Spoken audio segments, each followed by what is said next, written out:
ரசூலுல்லாஹ் ஒற்றை வார்த்தை சொன்னார்கள் என்பதற்காகத்தான் கொல்லப்படுகிற வரையில் அமைதியோடு அந்த இடத்துல உட்கார்ந்திருந்தாங்க உஸ்மான் ரலியல்லாஹு. யாரு சொன்னாலும் நம்மளாம் எந்திரிச்சு ஓடிடுவோம். ரசூலுல்லாஹ் சொன்னாங்க, ஒரு கூட்டம் உன்னை சுத்தி நிற்கும், உன் சட்டையை கழட்ட சொல்லுவாங்க, நீ கழட்டிடாதேன்னு சொன்னாங்க இல்லையா?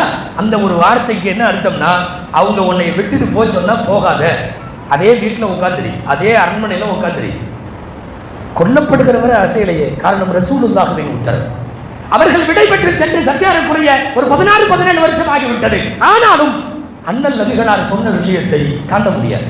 அபூபக்கர் ரலியல்லாஹு அன்ஹுவின் வாழ்விலும், உமர் ரலியல்லாஹு அன்ஹு, உஸ்மான் ரலியல்லாஹு அன்ஹு, அலி ரலியல்லாஹு அன்ஹு, 4 பேரின் வாழ்விலும் நாயகம் எப்படி இரண்டரை கலந்திருந்தார்கள் என்பதை பேச வருவதெல்லாம் பெரிய புத்தகம். அது ஒரு பெரிய காவியம்.